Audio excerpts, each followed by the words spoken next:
منظر آپ کے ذہن کو کسی تشویش میں نہیں ڈالنا چاہتا، بالکل ٹو دا پوائنٹ قرآن پاک کے حوالے سے گفتگو کریں۔ آئیں قرآن کی تلاوت کریں، رب کردگار کا وہ کلام جو برملا پچھلے نبیوں کی داستانوں کا اعلان فرما رہا۔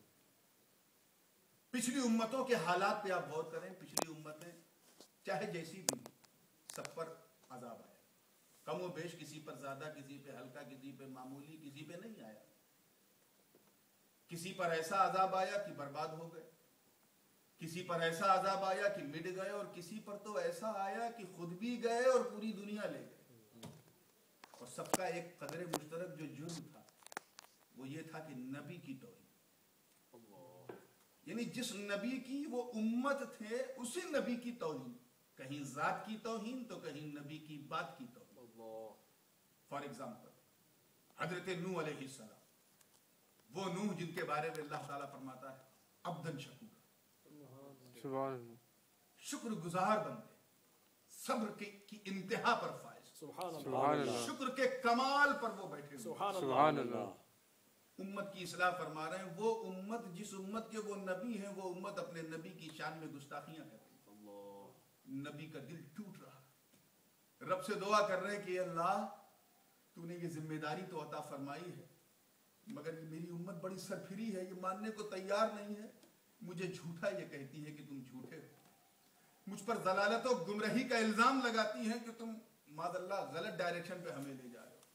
اور کچھ نے تو میاں یہاں تک کہہ دیا، قرآن پاک میں ہے ما نراک الا بشرا مثلنا، ما نراک الا بشرا مثلنا، کہ اے نوح تو نبی ہے، ہم امتی، I can't understand، مجھے پتا نہیں، ما نراک الا بشرا مثلنا، ہم تو تمہیں صرف ایک آرڈینری انسان سمجھتے ہیں، It's like us، جیسے ہم ہیں ویسے تم ہو، کیونکہ تمہارے پاس بھی دو آنکھ ہے، ہمارے پاس بھی دو آنکھ ہے، تمہارے پاس بھی دو کان ہے، ہمارے پاس بھی دو کان ہے، ایک ناک تمہارے پاس، ایک ناک ہمارے پاس، یہ اعضائے جوارح، یہ جسم، all kinds of body، جیسی ہماری ویسی تمہاری، تم نبی اور ہم امتی، یہ فیئر نہیں ہے۔ ما نراک الا بشرا مثلنا۔ توجہ چاہوں گا ایک لمحے کے لیے تمام ناظرین و سامعین کہ نبی کو اپنی طرح سمجھنے والا فتنہ یہ کوئی نیا نہیں ہے جسے بہت سے لوگ نیا سمجھتے ہیں۔ اللہ اکبر، یہ حضرت ابراہیم سے پہلے کا فتنہ، حضرت نوح کے زمانے میں، کہ قوم نوح نے اپنے نبی کو اپنی طرح سمجھنے کی غلطی کی اور یہ کہا کہ یہ نبی تم ما نراک الا بشرا مثلنا، ہم تمہیں ایک سوائے اپنی طرح بشر کے سوا کچھ نہیں سمجھتے، اللہ کا عذاب نازل ہو گیا۔ حضرت نوح نے ہاتھ اٹھا کر دعائے ہلاکت فرما دی، رب لا تذر علی الارض من الکافرین دیارا۔ تاریخ گواہ ہے کہ پوری دنیا جو ہے غرقاب ہو گئی اور صرف وہی محفوظ رہے جو حضرت نوح کی کشتی پہ بیٹھے، سبحان اللہ، نسبت نبوت نے انہیں بچا لیا، سبحان اللہ، یہاں تک کہ وہ بیٹا بھی نہیں بچا جس کے لیے کہا گیا انہ لیس من اہلک، اے نوح اس بیٹے کی فکر نہ کر، یہ تیرا بیٹا تو ہے لیکن تیرے لائق نہیں، تیری اہل نہیں، تو انہیں دیکھ جو تیری کشتی پہ بیٹھے۔ کہنا یہ تھا کہ اللہ کا عذاب نازل ہو گیا۔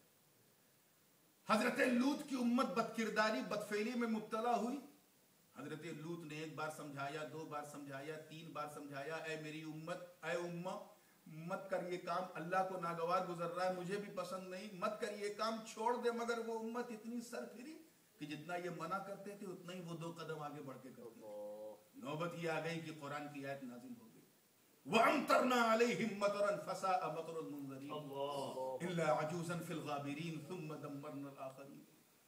تاریخ گواہ ہے، قرآن کی آیات بینات شاہد عدل ہیں کہ ایسا عذاب نازل ہوا آسمان سے، انگارے ایسا برسے اور ایسے ایسے پتھر تھے کہ آج کل ہم اسے کسی بم سے بھی اسے تشبیہ نہیں دے سکتے، اتنے خطرناک، جو جلال و حیبت اور رب کے جلال و قہر کا مظہر بن کر نازل ہو رہے تھے، اور جب گرتے تھے زمین پر تو انسانوں کا زمین کا جغرافیہ بدل جاتا تھا۔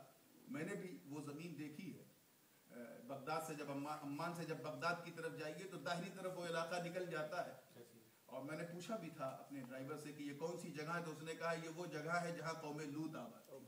آج بھی جائیے تو وہ زمین بالکل سیاہ، بالکل بلیک، 4000 5000 سال ہو گئے، آج بھی وہ زمین چیخ چیخ کے کہہ رہی ہے کہ نبی کی توہین مت کرو۔ وہاں نبی کی ذات کی توہین ہو رہی ہے، یہاں نبی کی بات کی توہین ہو رہی ہے، اللہ کا عذاب نازل ہو گیا۔ حضرت صالح کی امت کا پرابلم کیا؟ قوم عاد و سمود اپنے نبی کو ہلکے میں لے رہے. حضرت صالح کے پاس اونٹنی کی واقعہ بڑا مشہور ہے، میں تفصیل میں نہیں جاؤں گا. 2 کنویں تھے اور یہ فرمایا کہ اے میری امت، ایک کنویں سے تم پانی پینا، ایک کنویں سے میری اونٹنی پیے گی.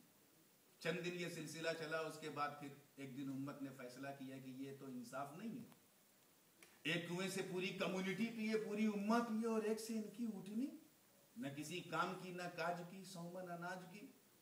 فعقروها، اور ایک جگہ فذبحوها، اسے صفحہ ہستی سے میرے دوستوں مٹا دیا. اللہ کے نبی کی پیاری اونٹنی کیمل، جسے حضرت صالح بہت عزیز رکھتے تھے، اسے ختم کر دیا. نبی کی محبوب چیز کی توہین کی، اسے کاٹا، اسے مار دیا، ختم کر دیا. نبی کو بھی اچھا نہیں لگا، نبی کے خدا کو بھی اچھا نہیں لگا. اللہ کا عذاب نازل ہو گیا. قرآن کی آیات گواہ بن گئی. الحاقۃ ما الحاقۃ وما ادراک ما الحاقۃ کذبت ثمود وعاد بالقاریہ فاما ثمود فاہلکوا بالطاغیہ واما عاد فاہلکوا بريح صرصر عاتیہ سخرها عليهم 7 ليال وأيام حسوما فترى القوم فيها صرعى كأنهم أعجاز نخل خاوية فهل ترى لهم من باقية. بڑا لمبا واقعہ ہے، مختصر میں اگر کہا جائے تو اللہ کا عذاب ایسا نازل ہوا قوم عاد پر، ایسی تیز اور تند اور اڑا دینے والی ہوا اللہ نے چلائی. آپ اگر جانا چاہیں تو وہ جگہ دیکھ سکتے ہیں. آج موجودہ سعودی عربیہ میں اسے العلا کے نام سے اس جگہ کو یاد کیا جاتا ہے، مدائن صالح. یہ جب آپ مدینہ پاک سے جب آپ خیبر ہوتے ہوئے شام کی طرف جائیں تو وہ مدائن صالح نظر آئے گا. وہاں ایک روایت کے مطابق حضور نے ایک بار وہاں تشریف لے گئے تھے. چھوٹی سی مسجد بھی وہاں قائم ہے جہاں آقا کریم علیہ السلام نے نماز بھی پڑھی تھی. میں نے اپنی ماتھے کی نظر سے وہ چیز دیکھی کہ وہ پہاڑ جنہیں اپنی بلندی پہ ناز تھا میرے دوستو، وہ ایسا ریزہ ریزہ ہیں اور اتنا ٹگلے ہوئے ہیں جیسے کینڈل جب جلتی ہے اور روشن ہونے کے بعد جب موم اس کی گرتی ہے تو جو موم بتی کا شیپ بگڑتا ہے، اس شیپ میں وہاں کے پہاڑ نظر آ رہے ہیں. رب کے جلال و جبروت سے کانپ گئے. 7 دن 7 days 7 nights کنٹینیوسلی خطرناک تیز اور تند آندھی.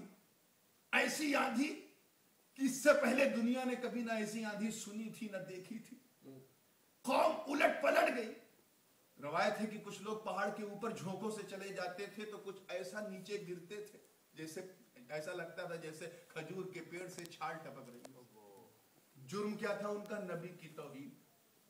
حضرت موسیٰ کلیم اللہ نے اپنی امت سے یہ کہا کہ اے میری امت، ایسا ہے کہ ہم جا رہے ہیں اللہ کی راہ میں لڑنے کے لیے، تم بھی میرے ساتھ چلو. تو امت نے کہا اے موسیٰ اذهب انت وربك فقاتلا اننا هنا قاعدون.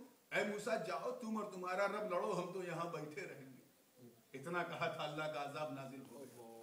تو مختصر یہ ہے میرے دوستو کہ چاہے وہ قوم نوح، چاہے وہ بنی اسرائیل کی اقوام ہو، کسی بھی نبی کی امت جن کا میں نے ذکر کیا، کسی پر ہلکا، کسی پر بھاری، کسی پر درمیانہ عذاب نازل ہوتا رہا.